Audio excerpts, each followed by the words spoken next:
Coba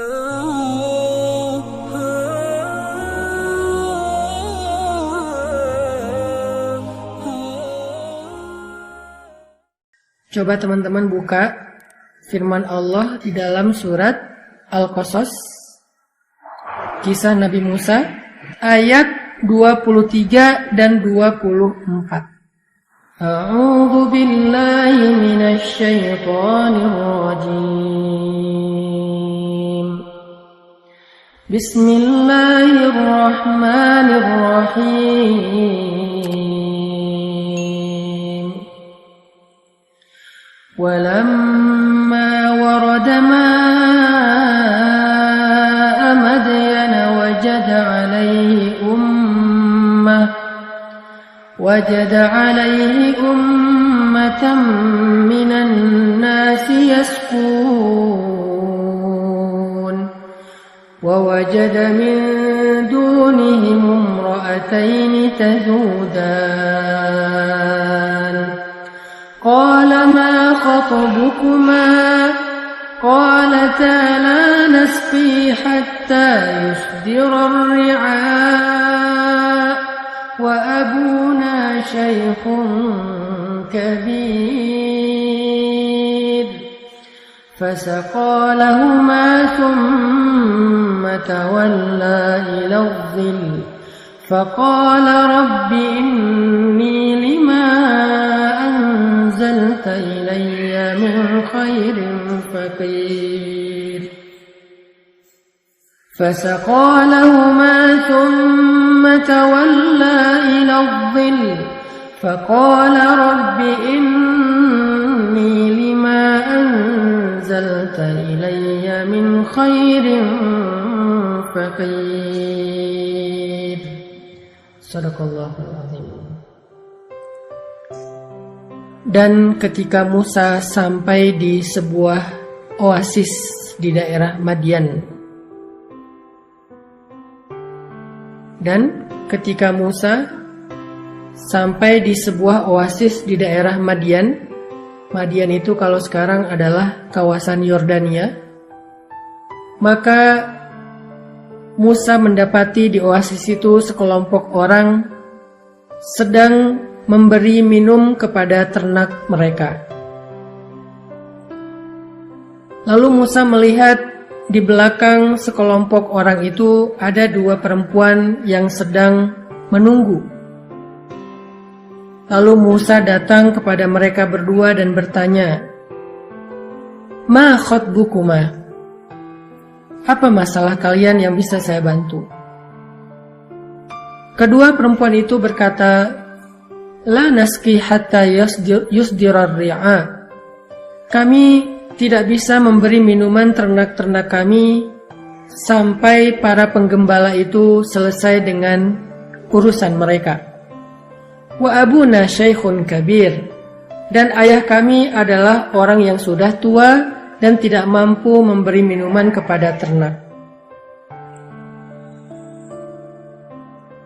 Fasaqa lahuma summa tawalla ila adh-dhill. Maka Musa pun membantu kedua perempuan itu untuk memberi minuman ternak mereka. Kemudian Musa beristirahat di bawah sebuah pohon. Faqala, lalu dia berdoa, "Rabbi, inni lima anzalta ilayya min khairin faqir." Ya Rabbi, sesungguhnya aku sangat membutuhkan kebaikan yang Engkau turunkan kepadaku. Shadaqallahul Azim. Kisah yang kita baca ini adalah kisah cinta Nabi Musa dengan calon istrinya. Kisah pertemuan Nabi Musa dengan istri beliau. Ceritanya adalah Nabi Musa lari dari Mesir karena ada kasus di Mesir. Waktu itu Nabi Musa nggak sengaja ngedorong orang Mesir terus mati.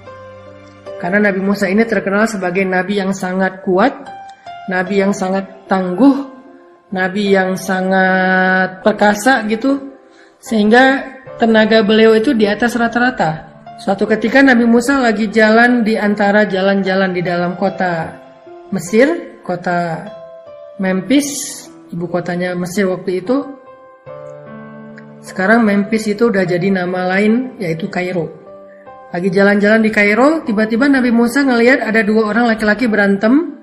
Yang satu budak, yang satu orang merdeka. Budak ini Bani Israel, yang merdeka itu orang Mesir atau Egyptian, orang Kipti. Ketika mendekat, ternyata orang Kipti ini arogan. Orang Kipti ini sombong. Dia memperlakukan Bani Israel secara gak fair. Sehingga Nabi Musa mengingatkan dia, menasihati dia, tapi dia gak terima. Akhirnya dia mencoba untuk memukul Nabi Musa. Nabi Musa pun menahan diri dengan cara mendorong. Pas didorong sama Nabi Musa, mungkin gak sengaja terlalu keras. Orang itu tiba-tiba jatuh dan mati. Sehingga gara-gara gak sengaja membunuh orang Kipti, Egyptian, akhirnya Nabi Musa menjadi buron. Dikejar-kejar sama militer Fir'aun di Mesir. Maka Nabi Musa pun lari keluar dari Mesir, tapi nggak tahu mau kemana. Karena sebelumnya Nabi Musa belum pernah keluar dari Mesir. Apa kata Nabi Musa ketika keluar dari Mesir? Rabbi, asa ayyahdiyani sawa as-sabil. Semoga Tuhanku akan memberiku petunjuk kepada jalan yang lurus. Jadi Nabi Musa mengawali perjalanannya dengan doa safar. Nah, ketika Nabi Musa sampai di daerah Madian, setelah perjalanan beberapa hari, Nabi Musa jalan kaki dengan bekal yang seadanya, pakaian seadanya, nggak pakai kendaraan. Kebayang nggak capeknya jalan dari Mesir sampai ke Yordania jalan kaki sendiri, bekal seada-adanya, namanya juga lari mendadak. Mungkin cuma bawa beberapa butir korma sama air seadanya, sehingga Nabi Musa melakukan perjalanan yang sangat melelahkan. Sampai di Madian, Nabi Musa melihat sebuah oasis. Oasis itu kalau di tengah padang pasir adalah harapan. Ketika Nabi Musa sampai di oasis, Nabi Musa melihat ada sekelompok para penggembala sedang memberi minuman ternak mereka. Dulu tuh satu gembala itu bisa punya 100 ekor onta, 100 ekor domba. Mereka punya ternak yang banyak, satu orang penggembala. Dan ini ada beberapa orang penggembala yang lagi ngantri ngasih minum ternak-ternak mereka. Dan yang luar biasanya, Nabi Musa melihat di belakang antrian penggembala itu ada dua cewek yang sedang menunggu sambil memegang tali ternak-ternak mereka. Nabi Musa tahu perempuan itu sedang membutuhkan bantuan. Akhirnya Nabi Musa pun datang kepada mereka.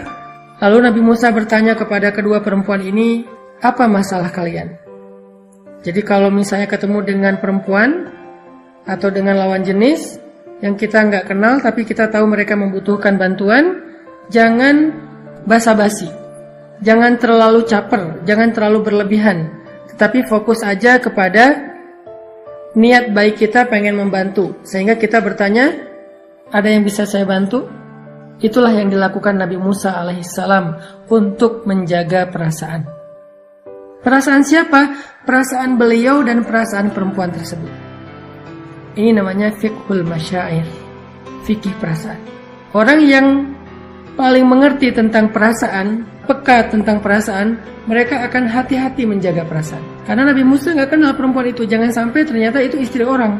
Kalau Nabi Musa udah terlanjur caper, sehingga terjadi fitnah, nanti suaminya akan kecewa, suaminya akan sedih. Yang lebih parah lagi, suaminya akan marah dan akan terjadi keributan. Berarti kan kita nggak bisa jaga perasaan orang. Lalu perempuan ini menjawab pun dengan perasaan malu-malu. Perempuan ini menjaga kehormatannya, dan salah satu penjaga bagi seorang perempuan itu adalah rasa malunya. Fa'il lam tastahi fa'mal ma syi'ta, kata Nabi. Kalau kamu nggak punya malu, kamu akan melakukan apa yang kamu mau. Karena nggak punya malu, nggak ada lagi penjaga, nggak ada lagi yang menghalangi. Sehingga seorang perempuan, walaupun sama dengan laki-laki juga harus punya rasa malu, tapi perempuan harusnya lebih besar rasa malunya, karena rasa malu itulah yang menjaga dia. Karena rasa malulah dia akhirnya menutup aurat. Karena rasa malulah akhirnya dia membatasi pergaulan. Karena rasa malulah akhirnya dia tidak berlebihan dalam sikap. Karena rasa malulah akhirnya dia bicaranya normal, nggak dibuat-buat. Dan semua perempuan solehah yang kita baca sejarahnya di dalam Al-Quran atau Sunnah, semua mereka punya rasa malu yang besar. Jadi rasa malu itu crown, mahkotanya cewek. Semakin besar rasa malunya, semakin besar mahkotanya, sehingga dia menjadi seorang ratu atau putri yang terhormat. La naski hatta yusdirar ri'a. Nabi Musa langsung ngerti, nih cewek terhormat. Mereka juga paham, nih cowok baik nih, menawarkan bantuan gak basa-basi, gak caper. Padahal aslinya udah keren, aslinya ganteng. Kalau mau basa-basi sedikit, caper sedikit, cewek bakal kelepek-kelepek. Nabi Musa. Tapi dia gak mau membuat fitnah. Jadi cowok-cewek ini dua-duanya keren, sama-sama menjaga. Dan kita nanti akan tahu, ternyata dengan saling menjaga itu Allah memberikan mereka jalan untuk jadi jodoh. Padahal Nabi Musa dan calon istrinya termasuk orang yang sangat menjaga dan membatasi diri, tapi bisa jadi pasangan. Jadi gak usah khawatir soal jodoh. Gak gara-gara kita gak pacaran terus kita gak nikah. Gak gara-gara kita gak punya teman lawan jenis terus kita gak punya calon jodoh. Rumus jodoh itu gak pakai logika. Rumus jodoh itu pakai iman, pakai ketaatan. Itulah rumus jodoh. Yang baik ketemu yang baik, berarti taat kan? Bukan kalau udah dekat jadi jodoh, belum tentu. Banyak udah dekat banget sampai melewati batasan syariat, terus gak jadian, putus. Banyak. Jadi rumusnya bukan logika kita, rumusnya bukan emosional kita, rumusnya itu iman dan ketaatan.